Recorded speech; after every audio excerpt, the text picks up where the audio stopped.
अस्सलाम वालेकुम dear students, I am your teacher professor Abdul Haseeb और जो मेरे साथ लेक्चर तैयार किया है आपके टीचर असिस्टेंट प्रोफेसर बिलाल सत्तर ने।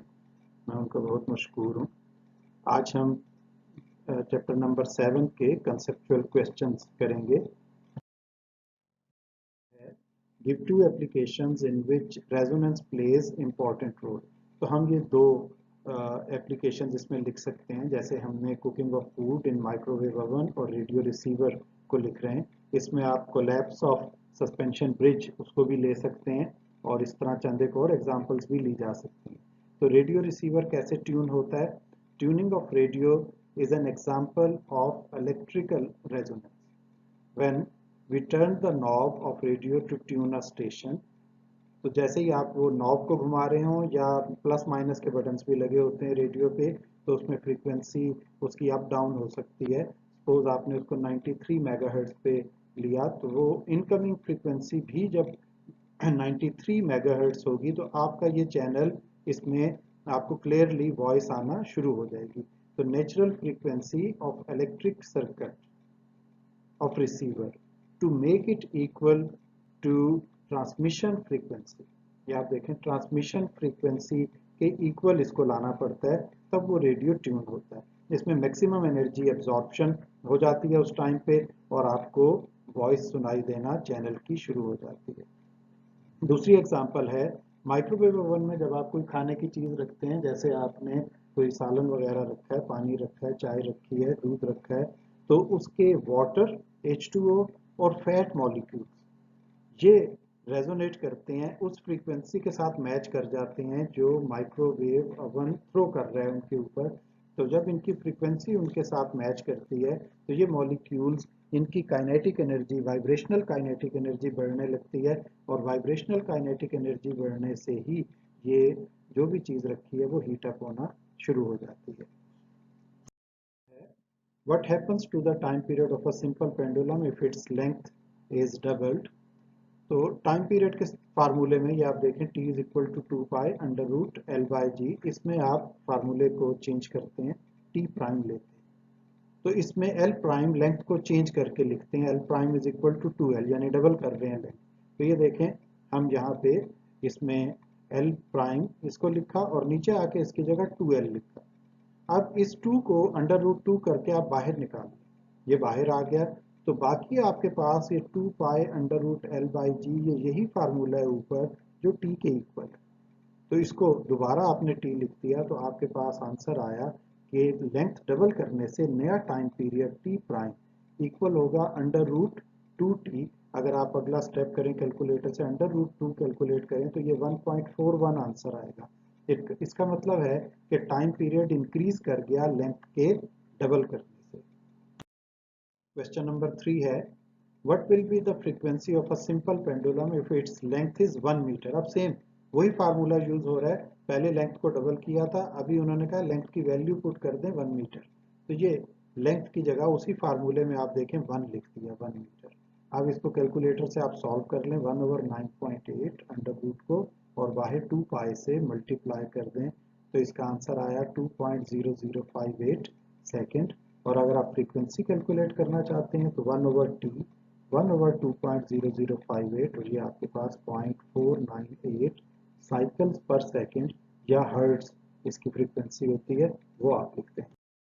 क्वेश्चन नंबर 4 है give one practical example each of free and forced oscillation. Free oscillations वो होती हैं जो कोई भी बॉडी, वाइब्रेटिंग बॉडी नेचुरली रखती है। जैसे एक स्विंग झूला लगा हुआ है, तो वो जो भी उसकी कंस्ट्रक्शन हुई है उसके मुताबिक उसकी एक नेचुरल फ्रीक्वेंसी है, उसमें जो भी बच्चा बैठता है और झूला लेता है तो उसके मुताबिक पेंडुलम की तरह ऑसिलेट करने लग जाता है।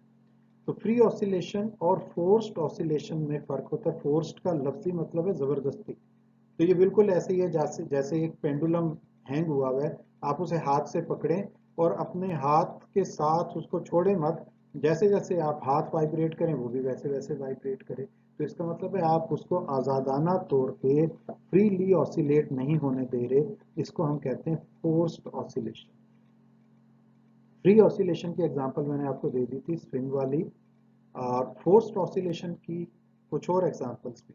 जैसे इन्होंने बताया है नीचे कि अगर हम एक मैस ऑफ द पेंडुलम को स्ट्रक करें अगेन एंड अगेन और उसकी जो वाइब्रेशंस बनेंगी वो फोर्स्ड ऑसिलेशंस होंगी। जैसे हैवी मशीनरी के ऊपर आप कोई चीज़ रखते हैं, कागज़ के टुकड़े, तो आप देखेंगे वो वाइब्रेट करने लगेंगे। इसी तरह स्पीकर्स के ऊपर भी आप यूँ कागज़ के टुकड़े बिखेर दें तो वो भी थरथराने लगेंगे, वाइब्रेट करने लगेंगे। This is another example of forced oscillation. Question number 5 है, how can you compare the message of two bodies of by observing their frequencies of oscillation when supported by a spring। दो different message की bodies को हम hang करें तो इनकी frequencies में क्या फर्क आएगा। फ्रीक्वेंसी का formula f is equal to 1/2 pi under root k by m। एक चीज याद रखें, बिल्कुल फिजिक्स फार्मूलों का नाम।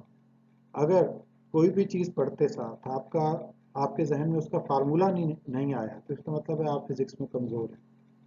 जैसे ही आप एक क्वेश्चन को पढ़ें और उनका frequency of vibrating body, oscillating body एकदम आपके जहन में आना चाहिए। F is equal to 1/2 pi under root k by m. या अगर वो सिंपल पेंडुलम है तो f is equal to 1/2 pi under root g by m. तो यहाँ पे अब दो डिफरेंट मैसेज हैं तो हमने इसकी दो इक्वेशंस बना ली, एक m1 के लिए ये देखें और एक m2 के लिए। अब इन दोनों को कंपेयर करने के लिए हमने डिवाइड कर दिया f1 ओवर f2। इस तरह राइट साइड पे आ जाए, डिवाइडिंग इक्वेशन 1/2। 1/2 पाई ये कैंसिल हो जाएगा, a भी कैंसिल हो जाएगा, m2 जो थर्ड फ्रैक्शन में आ गया ये ऊपर चला जाएगा और m1 जो सेकंड फ्रैक्शन में ये नीचे आ जाएगा। तो आपके पास आंसर बनेगा f1 over f2 is equal to under root m2 by m1। इसका मतलब है फ्रीक्वेंसी इनवर्सली प्रोपोर्शनल है मैस के साथ। जैसे स्प्रिंग के साथ कनेक्ट करें कोई मैस तो ज़्यादा मैस स्प्रिंग आप उसके साथ अटैच कर देंगे तो फ्रीक्वेंसी कम हो जाएगी, मैस की वैल्यू कम होगी तो फ्रीक्वेंसी ज़्यादा हो जाएगी। क्वेश्चन नंबर 6 है, a wire Hanks from the top of a dark high tower. ये बोर्ड में आया हुआ क्वेश्चन है। बहुत ऊपर से एक तार हैंग हुई हुई है और ऊपर उसका सिरा नजर नहीं आ रहा, तो हम उसका टाइम पीरियड या फ्रीक्वेंसी कैसे कैलकुलेट करेंगे या उसकी लेंथ कैसे कैलकुलेट करेंगे। तो टाइम पीरियड कैलकुलेट करने का तरीका ये है, उसके साथ नीचे कोई पत्थर बांध दें तो ये पेंडुलम बन जाएगा। कोई पत्थर, कोई ईंट, जैसे ही आप उसे बांधेंगे आप उसे ऑसिलेट कर दें और 10 ऑसिलेशंस का टाइम ले लें, वो टाइम पीरियड आ गया। अब आप टाइम पीरियड का फार्मूला लिखें, t is equal to 2 pi under root L by g, simple pendulum का। इसमें से लेंथ को अलग करें, squaring both sides, t over 2 pi इसका भी स्क्वायर होगा, ये बन जाएगा t square over 4 pi square. g को दूसरी तरफ शिफ्ट करें, l is equal to g t square over 4 pi square. तो थोड़ा सा लिखने में फॉन्ट साइज छोटा हो गया, और से देख के इसको पढ़ लें। बस इसमें वैल्यूज पुट करनी है, जो टाइम पीरियड आपने पत्थर या ईंट बांध के कैलकुलेट किया वो यहाँ पे आप पुट करें उसका स्क्वायर। g की वैल्यू 9.8, नीचे 4 पाई स्क्वायर, तो आपके पास लेंथ का आंसर आ जाएगा। Why in simple harmonic motion the acceleration is zero when the velocity is greatest? तो इसका आंसर ये लिखा है कि we know that the acceleration in simple harmonic motion depends upon the amplitude. This amplitude becomes zero at equilibrium position. तो इसके लिए आप लिख भी सकते हैं equation a equals to minus omega square x. तो मेरे पास पेन नहीं है चूंकि मैं इस पे आपको स्लाइड पे पढ़ा रहा हूँ, तो a इक्वल्स टू, ये मैं लिखने की कोशिश कर रहा हूँ, माइनस ओमेगा स्क्वायर एक्स।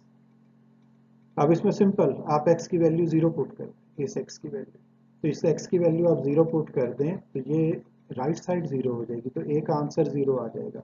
इसका मतलब है कि मीन पोजीशन पे या इक्विलिब्रियम पोजीशन पे एक्सेलरेशन की वैल्यू जीरो होगी।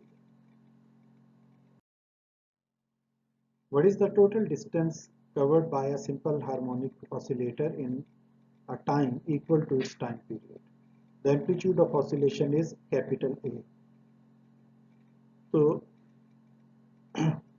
वो इस तरह से होगा कि ये आपके पास एक सिंपल पेंडुलम है। अगर आप इसको एक एक्सट्रीम पोजीशन यहाँ तक लाते हैं तो ये ए हो गया, यहाँ तक इसका डिस्टेंस जो है ये कनेक्ट है इसके साथ, यहाँ तक इसका डिस्टेंस हो गया ए। अब इसने इस तरफ भी जाना है तो ये जब ये वापस आएगा तो 2a हो जाएगा, इस तरफ जाएगा तो एक a और हो जाएगा यानी 3a। जब इधर से यूँ वापस आएगा तो ये 4a हो जाएगा। इसका मतलब है इसका आंसर आप देख लें 4a होगा। Question number 9. What happens to the frequency of a simple pendulum as its oscillations die down from large amplitude to small? Frequency पे क्या फर्क पड़ता है? फ्रीक्वेंसी एम्पलीट्यूड पे डिपेंड ही नहीं करती, आप उसके फार्मूले में देख लें 2 पाई कांस्टेंट है, जी और एल इस पे ये डिपेंड कर रही है, एम्पलीट्यूड ए कहीं पे भी लिखा हुआ नहीं। इसका मतलब है एम्पलीट्यूड जैसे जैसे कम होता चला जाएगा फ्रीक्वेंसी पे कोई फर्क नहीं पड़ेगा, फ्रीक्वेंसी शैल रिमेन कांस्टेंट। लास्ट क्वेश्चन है, a singer holding a note of right frequency can shatter a glass due to resonance। तो ये पुराने ज़माने में जब बहुत अच्छे क्लासिकल गाने वाले होते थे सुर के साथ, तो वो इस तरह के शोबदाबाजी दिखाते रहते थे। जो साइंस के मुताबिक, फिजिक्स के मुताबिक ये है कि जब गिलास की फ्रीक्वेंसी उस गाने वाले की जो सुर लगा रहा है उसकी फ्रीक्वेंसी के साथ मैच कर जाती है तो रेजोनेंस हो जाती है। अभी आपने पीछे पढ़ा था कि रेजोनेंस में एम्पलीट्यूड इंक्रीज करता है, जैसे जैसे एम्पलीट्यूड इंक्रीज करता है तो वैसे वैसे गिलास चूंकि एक ब्रिटल ऑब्जेक्ट है वो ज़्यादा एम्पलीट्यूड की इंक्रीज बर्दाश्त नहीं कर सकता तो वो टूट जाता है। Everybody has its natural frequency, ये लिखा हुआ है। If singer holds a note of particular frequency equal natural frequency of glass, then resonance occurs। आपने ये resonance का नाम जरूर लिखना है। And amplitude of vibration of glass atoms increase, as a result glass may shatter into pieces। ये आपके conceptual questions यहाँ पे मुकम्मल हो गए। इसको आपने याद करना है, याद करके लिखना है और मुकम्मल तैयारी करनी है। वेरी